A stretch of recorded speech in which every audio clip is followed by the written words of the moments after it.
First, I want to introduce Daryl Dortch.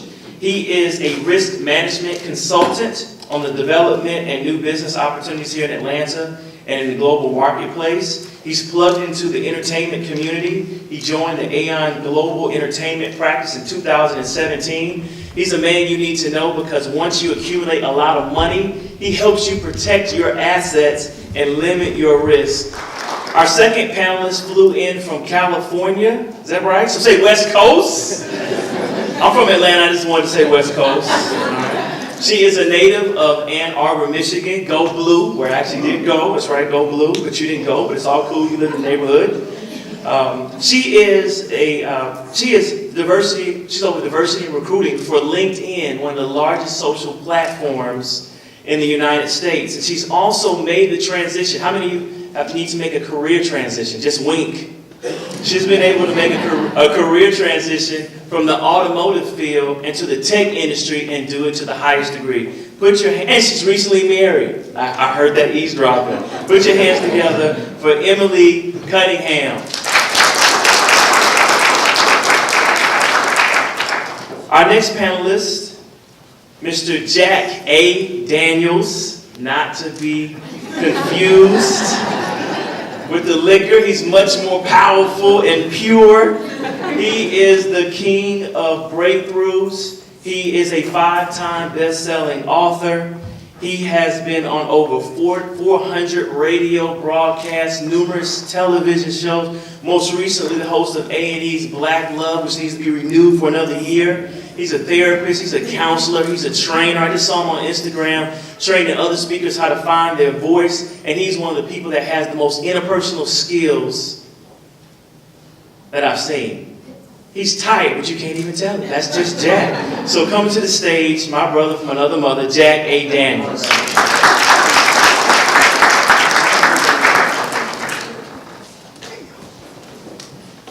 All right. So let's dive right in because everyone here wants to be able to progress both professionally and personally. So let's start with social networking because it is here to stay, and people say it has pluses and minuses. So I'll start, if you don't mind, with the prettier of you two gentlemen, Emily. Talk to us a little bit about how to use social media to advance our careers. Yeah.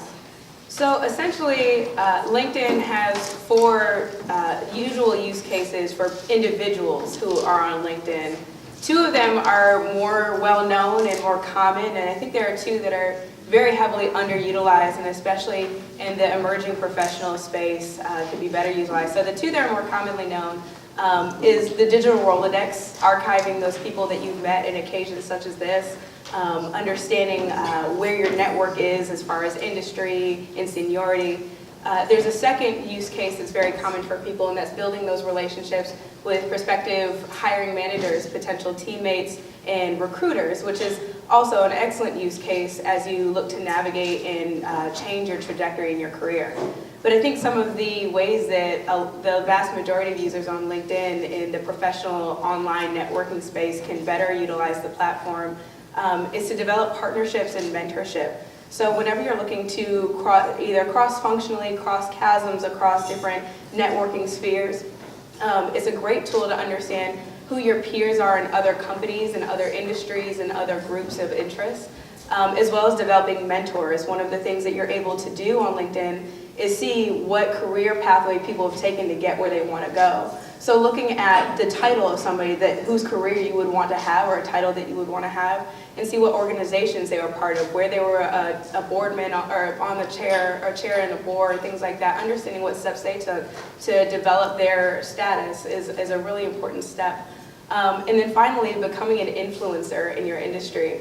There are so many tools and levers to pull on LinkedIn so that you can better develop your prowess, so that you can understand best practices as given by industry leaders and then demonstrate the best practices that you implement in your own life. Those are some of the core concepts that I would say are the best ways to use a social media and professional platform that LinkedIn is. Okay, I'm gonna throw this out to the gentleman because I want to talk about strategy, because we go on LinkedIn and different networks and we try to get to certain people.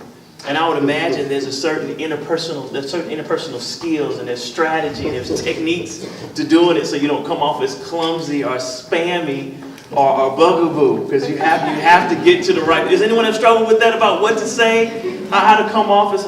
What strategies do you all have when it comes to connecting with people? Because all three of you are very well connected. Why don't we start with you, Daryl, and then we'll come to Jack. Okay. One strategy that I use is we have, you may be familiar with this, we have this tool called Elevate. And what we have, my firm is Aon Risk Solutions, and we cover the whole gamut when it comes to risk management, not just entertainment. So I'm able to use this tool, Elevate, and there's tons and tons of content that I have access to. And we have a marketing team, and they just write articles upon articles and white papers and those things.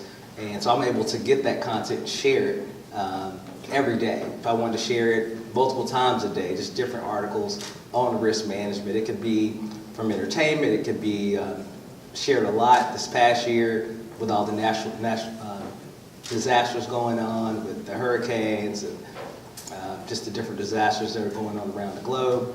And so we're able to access this information and share it. I get a lot of feedback from those articles. Some articles, of course, have more hits than others. I think the most hits I've probably gotten from sharing is about 1,500, 1,800, just with different articles that we share. So that's one tool that I use, to help bring traffic to my page and get dialogue started with various and prospective clients and existing clients. Okay, Jack? That was the nice answer. Let's really talk about sliding into that DM. How you supposed to slide in there? So I think this is a very interesting time that we're in right now, because it allows people the opportunity to touch you. And when we were growing up, there weren't opportunities to actually get in touch with people who you thought were on platforms or in hierarchies that were untouchable, whether it was like a senior manager or whether it was a celebrity or even a single mom that you just want to holler at that you've been seeing and liking some of her Instagram pictures. But now everyone has access to everyone. So I think it's a critical time to be able to understand how, and I guess I would call it social media etiquette. And I guess it's like that's a thing now, right? Like you have to understand how to slide into someone's DM the proper way. So if you are talking about a personal relationship or a professional relationship, there's a way to make the ask. And the way I would say to do it is to think of the person that you're talking to like they're right in front of you. And oftentimes we get ahead of ourselves by thinking that we can be someone who we're not on the computer versus being who we actually are in person. And oftentimes it takes us out of ourselves personally. And I always say that I think that the biggest problem that we're having with relationships, personally or professionally, I think people are out marketing themselves right now. What do you mean by that? I think that, okay, but can we be real? What does it say? Do you know any other way? I know, I don't. I think it's a lot of women that's single because they are marketing too well. If you have like 3, 4, 5, 6,000 friends, it's a lot of dudes that are intimidated by that. Because we're thinking, well, if you're getting all of that attention and you putting all of your business out there, all of your pictures, all of your family information, all of your friends, what you did in Hawaii, the trip that you took, and all the weed that you were smoking over the weekend, that's a problem. And sometimes companies get a chance to actually see what you're doing and what your life is looking like from a personal standpoint, and it impacts you from a professional standpoint as well. All right, so I see on one end we're saying you need to market, you need to have hits. You got 1,500 to 1,800 hits, and I'm assuming when you crossed over from one industry to the next, you had to be connected. All right, and Jack, I hear you saying that sometimes you can overexpose yourself and have the opposite effect. So let's combine all those, okay? So do you all have different social media rules for work than you do in your personal relationships? Uh-oh. I'm just gonna put it on out there, all right? So why don't we start with your personal relationships? How much is too much and how much is not enough? Do you have social media rules in your relationship? Let this get a little messy. Let's let the Well, Emily, you're newlywed. newlywed answer. Do you have social media? How many of you have social media rules for your significant other? Oh, y'all lying. All right. That's an interesting question. I think that both my husband and myself have maintained the integrity and the personas that we kind of started with. I think that one of the things that's important to do in any social media platform is to ensure that your brand and the relationships are in alignment online with who your brand and your relationships are in person. And I think if you are able to develop that balance and nobody has their expectations undermet or what have you, setting the correct expectations. I don't know if my spouse and I have social media rules per se, but instead we kind of have maintained the same brand that we have had throughout the course of our relationship. So, Okay. yeah. I got rules. You bet not. Okay, so seriously, this is gonna sound really weird, but ear hair, okay? Let me explain. Ear hair. Before we got married, one of the conditions of us getting married was, you cannot let me go outside if I got ear hair. I met a dude that had a lot of ear hair in his ears, and we were looking at it, we were laughing, and I'm saying, don't you ever let me get like that in public. And don't you ever take a picture of me looking bad in public. So for social media, I'm saying, ear hair is very important. So any area of your life that you don't want other people to have access to, make sure that that's not portrayed or put out on social media. That goes personally and that goes professionally. So ear hair. And if some of y'all got it, I ain't talking about y'all. I'm just talking about the other dude that had the ear hair.